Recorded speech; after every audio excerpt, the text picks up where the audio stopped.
So the product update, a few things that are coming down the road for you in the next 8 weeks or so. First one that I'm going to touch on is our enhanced web app scanning. So there's one key area that we're trying to improve, which is Intruder's support for single page applications. Single page applications are different from multi-page applications. We have a bit of content on the website that you can dig into to read about what the differences are. At a very high level, single page applications are big blobs of JavaScript. Intruder's portal, for example, if you're using Intruder's portal, it is a single page application. It's the modern way of developing applications, and it creates some difficulties for web application scanning. We've spent a lot of time trying to tweak and improve our process to make sure that we're giving people the greatest coverage we possibly can with single page apps. One of the other blockers we've had recently has been complex authentication workflows. Now, what that means is if you have SSO, single sign-on, or some other type of authentication workflow which redirects users to different domains, our scanning engine got confused and essentially we were unable to support those kind of apps. Well, with the work that we've been doing and we're going to release in the next few weeks, that will be fixed. So if you're looking to scan single page apps and the results you're getting could potentially be better, give us another try again in 2-3 weeks time once you get the release notes or the content from Dara, who will be sending that out once we launch, and you'll be able to get greater coverage of those apps.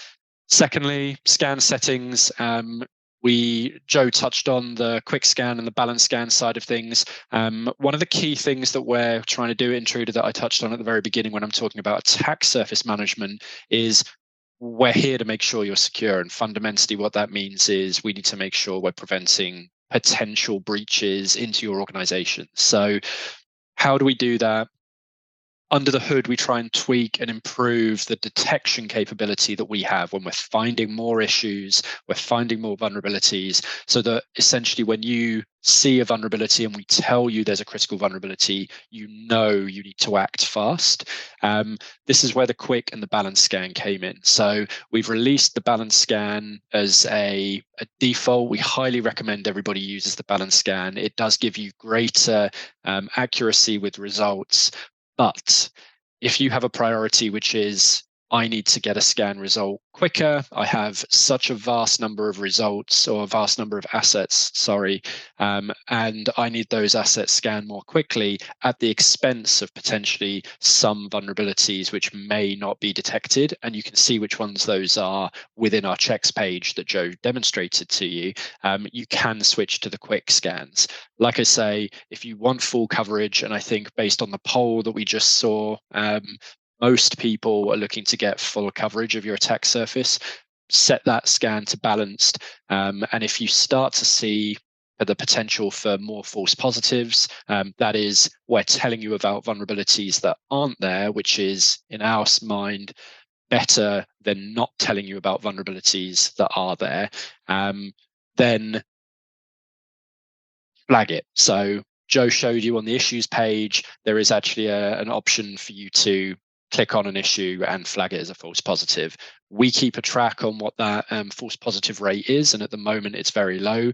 But if we start to see that increase, we take on a load of work in the background to reduce that false positive rate. But balance scan is the thing that will give you the greatest coverage, and highly recommend you keep that setting on balanced. But if you're if you're feeling like speed is what you want, quick scan is there as well. Final bit is the more comprehensive cloud connections. So I mentioned previously AWS organizations. That is going to be going live in the next few weeks too. Keep an eye out. If you do have 80, 100 AWS accounts and they're all included under a single organization, give us a few weeks and you'll be able to monitor that attack surface significantly easier from that point in time.